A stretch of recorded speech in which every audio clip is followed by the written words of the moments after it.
1971 यह साल भारत और पाकिस्तान की दुश्मनी का ऐसा मोड़ था जिसने नक्शे बदल दिए थे। लेकिन क्या आपने कभी सोचा है कि 2025 में हम फिर उसी मोड़ पर खड़े हैं? 1971 का वो लम्हा जब हर भारतीय सिपाही इतिहास लिखने चला था। धुएं से ढकी जमीन, गोलियों की गूंज और एक जंग जो सरहद से दिलों तक लड़ी गई। तब पाकिस्तान ने एक राजनीतिक गलती की थी और आज फिर वही गलती दोहरा रहा है, इस बार पीओके में। और इस बार जवाब कहीं ज्यादा खतरनाक होगा। लाल रंग से दिखते तनाव वाले क्षेत्र बता रहे हैं कि जंग अब सिर्फ सीमा पर नहीं, रणनीति में भी है। ये कहानी सिर्फ एक युद्ध की नहीं है, ये कहानी उस सच की है जिसे हमारी मीडिया ने दबा दिया है और जिसे अब तुम्हें जानना जरूरी है।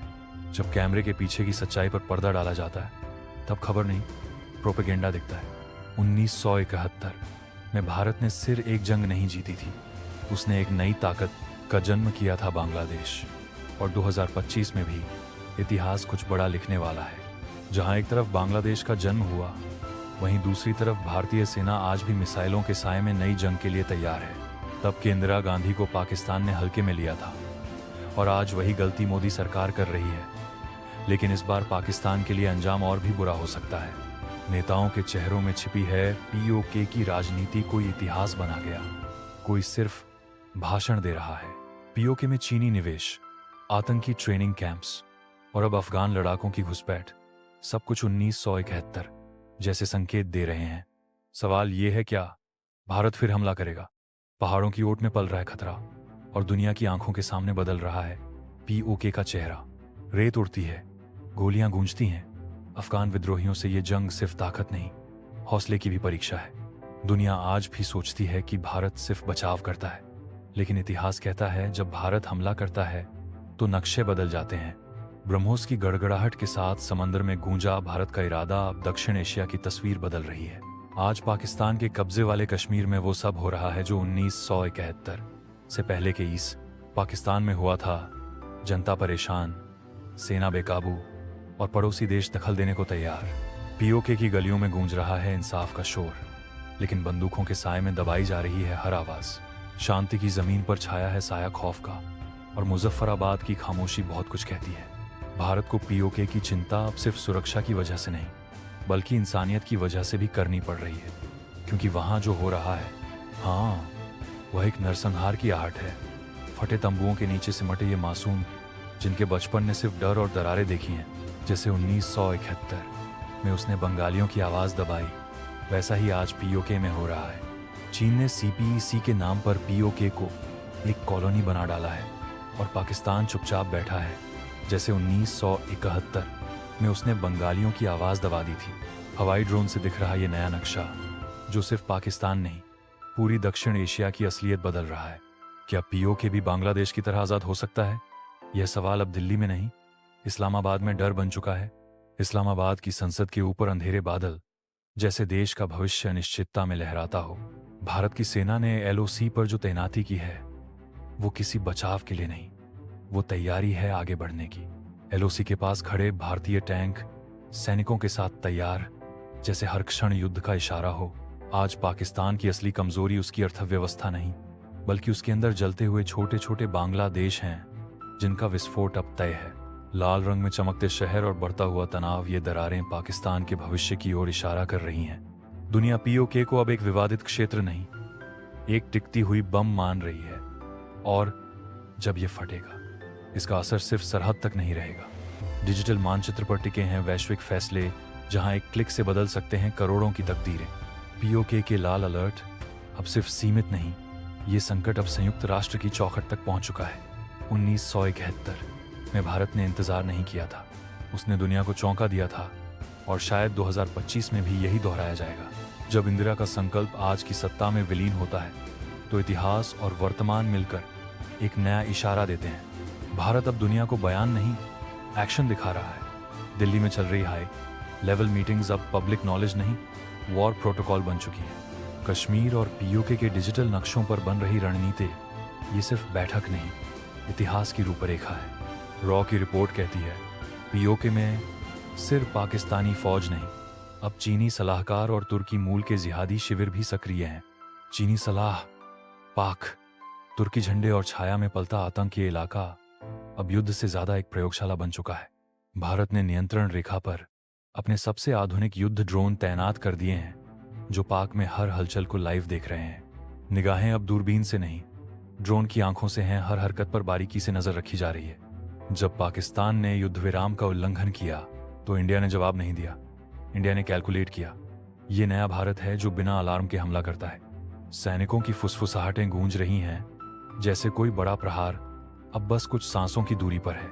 इजराइल की तरह अब भारत भी प्रीएम्प्टिव स्ट्राइक्स के दर्शन को अपना रहा है। पोके अब सिर्फ बातचीत का मुद्दा नहीं, एक सैन्य उद्देश्य है। मानचित्र पर झपकते हैं सामरिक निशान, जो बताते हैं कि अब युद्ध केवल सीमा पर नहीं, सोच में लड़ा जाता है। भारत के पास अब वो सटीकता है जो 1971 में नहीं थी। उपग्रह, कृत्रिम बुद्धिमत्ता, निगरानी, लेजर निर्देशित मिसाइलें और एक एकजुट वैश्विक भावना। भारतीय उपग्रह की नजरें अब सिर्फ देख नहीं रहीं, वो निशाना साध रही हैं एआई की परिशुद्धता के साथ। साइबर, सैन्य थीम, दृश्य, वॉइस ओवर हिंदी।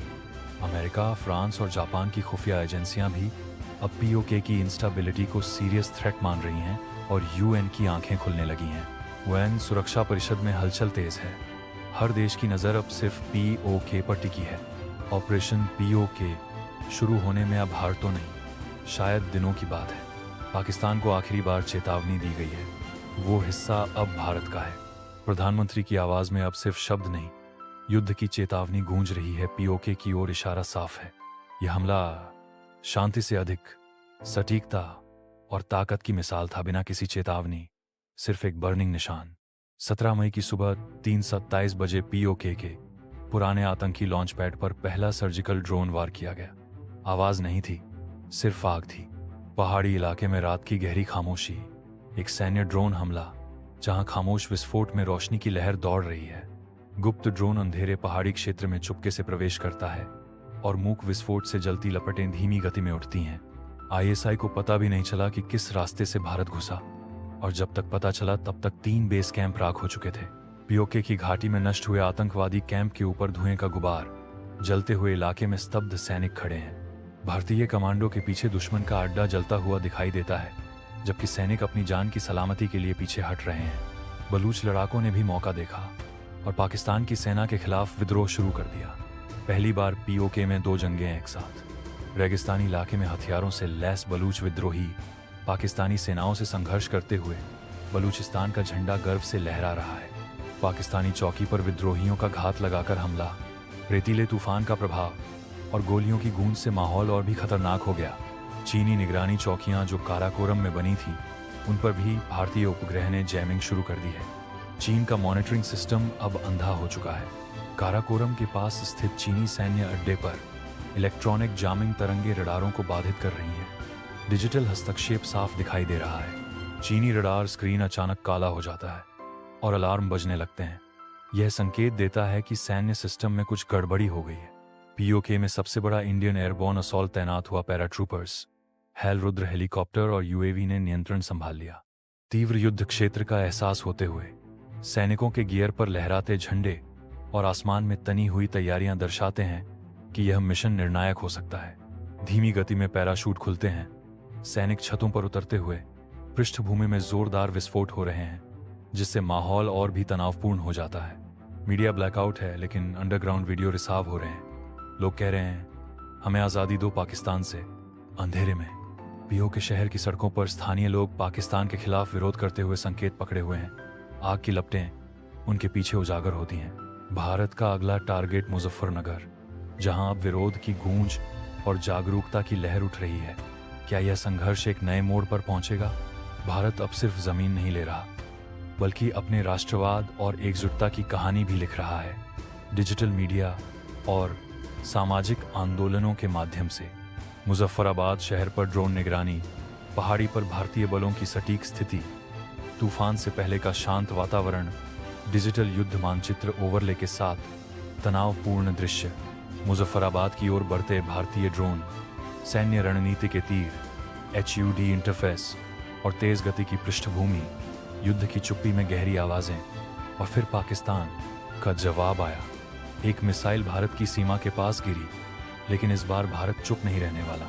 बंजर जमीन पर गिरती पाकिस्तानी मिसाइल धीमी गति में आग का विशाल विस्फोट, नजदीकी भारतीय सैनिकों की तात्कालिक प्रतिक्रिया, धूल और तनाव का माहौल। एक पल की देरी और जमीन फट पड़ी। पाक की ये हरकत अब जवाब मांगती है और जवाब तय है, निर्णायक होगा। लेकिन अब सवाल ये नहीं कि 1971 में हमने क्या जीता, सवाल ये है कि 2025 में हम क्या खो बैठे हैं। देश के भीतर जो जंग चल रही है वो दुश्मन से नहीं, खुद अपने सिस्टम से है। और इसी अंदरूनी जंग ने आज के भारत को सबसे खतरनाक मोड़ पर लाकर खड़ा कर दिया है। जब भारत ने जवाब दिया, पाकिस्तान ने सोच लिया था कि एक मिसाइल फेंककर भारत डर जाएगा, लेकिन भारत ने उसी रात अपना पहला जवाब दे दिया और ये जवाब था अग्नि प्राइम। यह है भारत की ताकत। अग्नि प्राइम अंधेरे में भी रोशनी की तरह चमकती हुई हर दुश्मन को चेतावनी है, हम तैयार हैं हर पल, हर दिशा में। जब आकाश में अग्नि प्राइम गूंजती है तो धरती भी इसका गर्व महसूस करती है। ये सिर्फ एक मिसाइल नहीं, ये है भारत की आत्मनिर्भर शक्ति की उड़ान। मिसाइल गिरी मीरपुर पीओके के पास, एक खाली सैन्य बेस पर। कोई मरा नहीं, लेकिन पाकिस्तान की नींद उड़ गई। मीरपुर के पास खाली पड़ा पाकिस्तानी सैन्य अड्डा, जहां अब सिर्फ धुआं और खामोशी है। जिस मंच पर पाकिस्तान रोने गया था, वहीं उसकी हकीकत उजागर हो गई। दुनिया ने साफ कह दिया, ओके खाली करो, तभी तुम्हारी बातें सुनी जाएंगी। पाकिस्तानी प्रतिनिधि की आंखों में बेचैनी थी, पर शब्दों में अब असर नहीं बचा। भारतीय राजनयिक बस देख रहे थे, जैसे सच खुद सामने बोल रहा हो। भारत की तरफ से जमीन पर अब भी शांति थी, लेकिन आसमान में तेज गड़गड़ाहट थी। मिराज और राफेल ने आसमान को लॉक कर दिया। पीओके के आसमान में गरजते मिराज और राफेल, जैसे खुद आसमान ने चेतावनी दी हो। ये सिर्फ उड़ान नहीं, ये भारत की बेजोड़ युद्ध क्षमता का ऐलान था। पीओके में पहली बार हवा में भारतीय तिरंगा लहराया और नीचे खड़े लोगों ने नारा लगाया, भारत माता की जय। पीओके के गांवों में लोग पहली बार उम्मीद से आसमान देख रहे थे। जहां कभी डर था, आज वहां आजादी की आहट गूंज रही थी। पाकिस्तान की आखिरी चाल थी सियालकोट से विशाल टैंक आंदोलन, लेकिन रास्ते में ही इंडियन ड्रोन्स ने वेलकम किया। सियालकोट के पास पाकिस्तानी टैंकों पर हुआ भारतीय ड्रोनों का घातक हमला। सब कुछ थम गया। हर धमाके के साथ डर गहराता गया और हार की आहट पास आती गई। 1999 करगिल की बर्फीली चोटियों पर फिर से गूंजे थे बंदूक के धमाके। यह लड़ा गया था सिर्फ जमीन के लिए नहीं, बल्कि हर उस वादे के लिए जो तिरंगे से किया गया था। करगिल की बर्फ में जमी थी हिम्मत और बह रही थी वीरता की आग। ये लड़ाई सामने से नहीं, पीठ पीछे से शुरू की गई थी। पाकिस्तानी वर्दियों में छिपे थे वो आतंकी जो जंग को धोखे में बदलना चाहते थे। शहीद हुए कैप्टन विक्रम बत्रा की वो आवाज आज भी हिंदुस्तान की रगों में दौड़ती है। चेहरे पर जोश, आंखों में सिर्फ तिरंगा। ये थे कैप्टन विक्रम बत्रा, जिन्होंने कहा था, ये दिल मांगे मोर, और देश को जीत दिला दी। लेकिन कारगिल सिर्फ जंग नहीं था, वो इशारा था कि पाकिस्तान फिर से आग से खेल रहा है। ये सिर्फ एक रेखा नहीं, दो सोचों की टकराहट है। एक तरफ अमन की उम्मीद, दूसरी तरफ साजिशों का अड्डा। उधर नवाज शरीफ अमेरिका भागे थे और इधर भारत ने अकेले दुनिया को बता दिया, हम पीछे हटने वालों में नहीं। वॉशिंगटन में बैठा था पाकिस्तान का वजीर आजम, चेहरे पर शिकन, आंखों में लाचारी। बिल क्लिंटन साफ कह चुके थे, अब पीछे हटो वरना अंजाम भुगतना पड़ेगा। इसके विपरीत भारतीय प्रधानमंत्री का आत्मविश्वास से भरा प्रेस कॉन्फ्रेंस। लेकिन असली सवाल यह है, क्या करगिल के बाद पाकिस्तान सुधरा या बस अगली साजिश की तैयारी? एक परछाई में रचा जा रहा था भारत को बांटने का प्लान। नाम दिया गया ऑपरेशन गजवा ए हिंद। ये सिर्फ सपना नहीं था, एक खूनी साजिश थी जो पर्दे के पीछे पक रही थी। 2000 से 2020 तक पाकिस्तान की एक ही नीति थी, सीमा पर गोलीबारी और अंदर आतंकवादी भेजना। भारत ने सीमा पर सख्त कदम उठाए, लेकिन पाकिस्तान की ओर से लगातार हमले जारी रहे। 2000 से 2020 तक भारतीय भूमि पर खून खराबा बढ़ता ही गया और भारत ने चुप नहीं बैठने का निर्णय लिया। उधर भारत ने सर्जिकल स्ट्राइक और एयर स्ट्राइक से जवाब दिया, लेकिन सवाल बना रहा, क्या ये काफी था? भारत ने अब चुपचाप नहीं बल्कि धड़कते दिल और बुलंद इरादों के साथ जवाब दिया। यह केवल एक हवाई हमला नहीं था, यह पाकिस्तान को सीधे चेतावनी देने का तरीका था। और अब 2024 में हालात बदले नहीं हैं, बस चेहरे बदले हैं। रणनीति और घातक हो चुकी है। यह केवल आज नहीं बल्कि भविष्य के युद्धों की तस्वीर है, जहां तकनीक और रणनीति का मिलाजुला असर होगा। भारत और पाकिस्तान के बीच संघर्ष अब होलोग्राफिक युग में पहुंच चुका है और परिणाम पहले से ज्यादा सटीक होंगे। अब जंग सिर्फ LOC पर नहीं, इंटरनेट, मीडिया और माइंड में भी लड़ी जा रही है। यह युद्ध सिर्फ सीमा पर नहीं, अब साइबर स्पेस में भी लड़ा जा रहा है। सैनिक, हैकर और मीडिया सब एक साथ मिलकर इस युद्ध की नई परिभाषा लिख रहे हैं। जो आज पाकिस्तान कर रहा है वो 1971 से भी ज्यादा खतरनाक है, और भारत को इसका अंदाजा है। यह बैठक सिर्फ शब्दों का खेल नहीं, बल्कि सुरक्षा की नीतियां तय करने का अहम समय था। पाकिस्तान का युद्ध कक्ष अब अंधेरे में डूब चुका था, लेकिन भारत की निगाहें हर कदम पर थीं। चीन और पाकिस्तान मिलकर भारत को दो मोर्चों पर उलझाना चाहते हैं, एक कश्मीर, दूसरा अरुणाचल।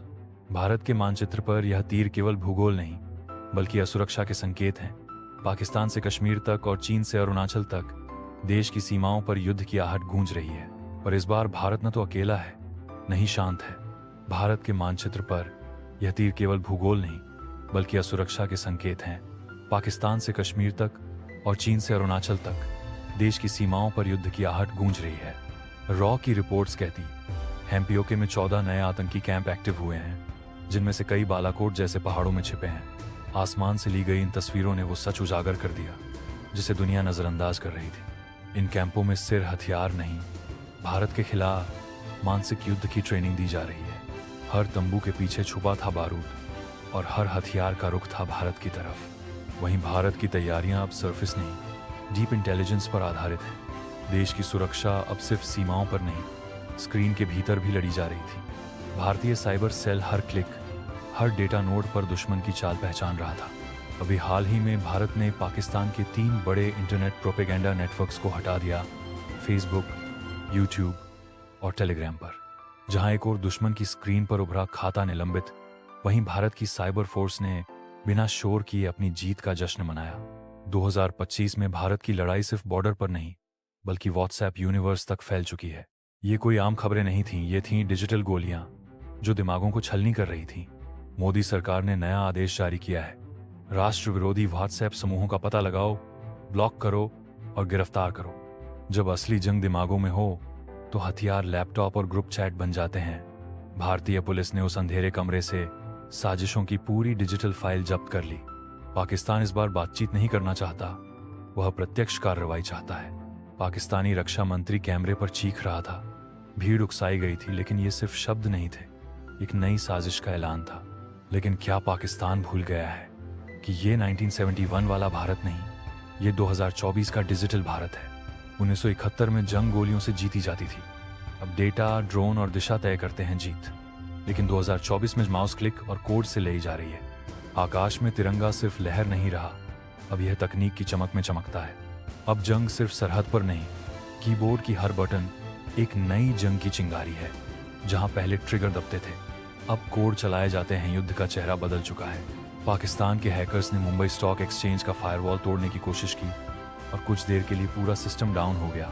मुंबई के डिजिटल किले पर हमला हुआ है सिर्फ कोड में नहीं, हमारे भरोसे पर वार है।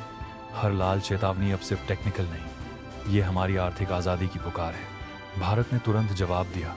रॉ के साइबर यूनिट ने लाहौर के कम्युनिकेशन टावर पर वायरस इंजेक्ट किया, जिससे उनका राष्ट्रीय नेटवर्क 7 घंटे के लिए क्रैश हो गया। साइबर जंग अब सरहदें नहीं देखती, भारत से लाहौर तक अंधकार फैल गया। जहां कभी सिग्नल था, अब वहां सन्नाटा है और डर की सरगर्मी। यह सिर्फ तकनीक की जंग नहीं थी, यह मनोवैज्ञानिक युद्ध भी थी। यह सिर्फ गोलियों की लड़ाई नहीं, यह आइडियोलॉजी की जंग है। जहां एक तरफ जोश है, वहीं दूसरी तरफ सच्चाई से टकराने का डर। भारत ने प्रोजेक्ट शक्ति सक्रिय किया, एक गुप्त एआई उपकरण जो दुश्मन के सोशल मीडिया कथनों में हेरफेर करता था।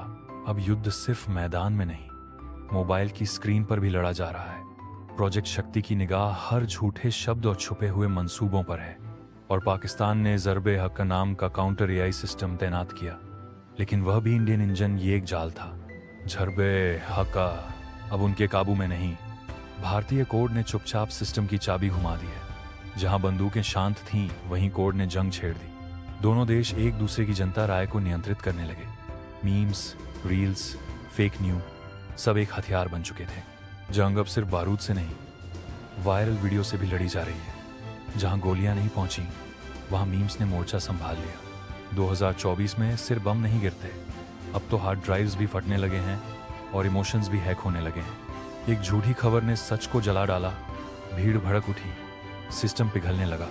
जब साइबर वॉर शुरू होती है तो ना बॉर्डर मैटर करता है, ना यूनिफॉर्म, सिर्फ इंटरनेट कनेक्शन का स्पीड मैटर करता है।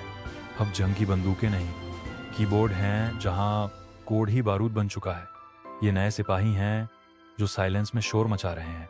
अब तक की सबसे भयानक बात, इन सब के बीच असली युद्ध का उल्टी गिनती भी शुरू हो चुका था। समय टिक टिक नहीं कर रहा, वो उल्टा गिर रहा है। हर सेकंड के साथ कयामत का बटन और करीब आता जा रहा है। साइबर युद्ध के बाद अब दोनों देशों के missile base full alert mode में थे। एक छोटी सी गलती और दुनिया देख लेती एक और हिरोशिमा। धरती के दो कोनों से उठ चुकी हैं तबाही की परछायां। एक गलती और पूरा उपमहाद्वीप राख बन सकता है। दिल्ली के परमाणु कमान कक्ष में एक फाइल खुली, ऑपरेशन अग्निवर्षा। युद्ध अब सिर्फ सीमा पर नहीं लड़ा जाता। ऑपरेशन अग्निवर्षाए भारत की नई चेतावनी थी। इस फाइल में दर्ज था एक ऐसा प्लान जो इतिहास बदल सकता था। पाकिस्तान के 17 शहर टारगेट के रूप में लाल घेरे में चिन्हित। पाकिस्तान के चारों कोनों पर गड्ढा था, डिजिटल तबाही का निशाना। हर लाल बिंदु एक अलार्म था। जंग बस एक बटन दूर थी। लेकिन दूसरी तरफ इस्लामाबाद के मिलिट्री मुख्यालय में भी एक योजना सक्रिय हुई। गजवा, एक खास की मुहर लगते ही जंग का अलार्म बज उठा। हर स्क्रीन पर अब सिर्फ एक ही मिशन लिखा था, हिंद को झुकाना। ये दोनों प्लान्स म्यूचुअली एश्योर्ड डिस्ट्रक्शन की गारंटी देते हैं, यानी दोनों मर जाएं पर जिंदा कोई ना बचे। घड़ियां टिक टिक कर रही थीं और लक्ष्य तय हो चुके थे। दोनों तरफ बस एक बटन दबने की देर थी और सब राख में बदल सकता था। अमेरिका, चीन और रूस ने आपात कूटनीति शुरू की, लेकिन तब तक देर हो चुकी थी। संयुक्त राष्ट्र की दीवारों में डर गूंज रहा था। दुनिया थमी थी एक गलती और इतिहास का अंत तय था। भारत ने सीमा पर अग्नि 5 मिसाइल तैनात कर दी और पाकिस्तान ने शहीन ई को रेडी मोड में डाल दिया। धरती कांप उठी थी दोनों देशों की तैयारी से। एक और कदम और यह आग आसमान को चीर देती। एक ड्रोन ने एलओसी के ऊपर जाकर फायर किया। सबको लगा कि यह एक्चुअल स्ट्राइक है। हाँ है। अब जंग सिर्फ जमीन की नहीं रही, ये आंखें आसमान से मौत का निशाना साध चुकी थी। पूरा दक्षिण एशिया 60 सेकंड के लिए खामोश हो गया। सिर सायरन की आवाज थी। शहर की सांसें थम चुकी थीं। हर कोना जैसे जंग से पहले की खामोशी से कांप रहा था। तभी एक चमत्कार हुआ। इंडिया के एक एक्स आर्मी हैकर ने पाकिस्तान के मिसाइल सिस्टम को हैक कर दिया। आंखों में चिंता और हाथों में जिम्मेदारी। हर शब्द जैसे युद्ध के अंतिम फैसले का हिस्सा बन रहा था और मिसाइल लॉन्च रद्द हो गया। इस एक फैसले ने करोड़ों जिंदगियां बचा ली। सिर्फ एक सेकंड बाकी था, लेकिन आखिरी पल में आदेश आया, रोक दो। पूरे सब कॉन्टिनेंट की सांसें थमी थीं और फिर आई एक हरी झपक, रद्द कर दिया गया। इतना ही नहीं, इस पल ने करोड़ों लोगों की जान बचा ली। वो पल जब युद्ध का मंजर थम गया। सिर्फ एक निर्णायक कदम से पूरी दुनिया का मंजर बदल गया और संकट टल गया। लेकिन दुनिया को समझ आ गया, ये जंग कोई नहीं जीतेगा। अगर अगले बार भी हवा में युद्ध की सायरन गूंजे तो सब कुछ खत्म हो जाएगा। यह अब सिर्फ लड़ाई नहीं, बल्कि सभ्यता के अस्तित्व की लड़ाई बन गई है। अंतरिक्ष से पृथ्वी को देखा जा रहा है, जहां एक शांत दृश्य और एक रेड थर्मोन्यूक्लियर विस्फोट का ओवरले बीच में चमक रहा है। 2025 का भारत वो नहीं रहा जो हमें किताबों में पढ़ाया गया था। सच बोलने वालों को अब जेल मिलती है और झूठ फैलाने वालों को टीआरपी। आज की तारीख में अगर तुमने सवाल पूछा तो तुम देशद्रोही कहलाते हो। गुजरात से लेकर गाजीपुर तक लोग पूछ रहे हैं, कब तक सहेंगे ये तमाशा। 2025 में सरकार ने कहा हमने विकास किया है, लेकिन गरीब ने कहा रोटी मिली नहीं, विकास खा गया क्या। गोडी मीडिया दिन भर पाकिस्तान चिल्लाता है ताकि तुम अपना घर देखना भूल जाओ। तुम्हें पाकिस्तान का डर दिखाकर तुमसे तुम्हारा भविष्य छीना गया है। एक छात्र अपने लोन पेपर को देखकर आंसुओं में डूबा है। उसका सपना टूटता हुआ सा महसूस हो रहा है। और अब 2025 में हर गली, हर मोहल्ले से आवाज आ रही है, बस बहुत हुआ। क्योंकि सच्चाई छुपती है लेकिन मरती नहीं। भीड़ में हर चेहरे पर आक्रोश, हर दिल में सवाल है। पोस्टर पर लिखा है हम सवाल पूछेंगे और आवाजें गूंज रही हैं। बदलाव का वक्त आ गया है। 2025 में एक नया भारत खड़ा हो रहा है जो वोट बैंक नहीं, इंसानियत की बात करता है। जो मंदिर मस्जिद की जगह स्कूल और अस्पताल मांगता है। ये लड़ाई तलवारों की नहीं है, ये लड़ाई सोच की है। तो पूछो, तुम किस भारत में जीना चाहते हो, डर के साथ या सच के साथ। अब सवाल पूछने का वक्त है। हम चुप नहीं रहेंगे। अगर हमें हमारी आवाज मिलकर नहीं सुनाई देती तो ये कब तक चलेगा। अगर आपको लगता है हाय की सच्चाई दबाई जा रही है तो एक लाइक मत देना। इस वीडियो को इतना फैलाओ कि हर झूठ की निम हिल जाए। कमेंट करके बताओ क्या तुम उस भारत के लिए खड़े हो जो सच में आज़ाद है।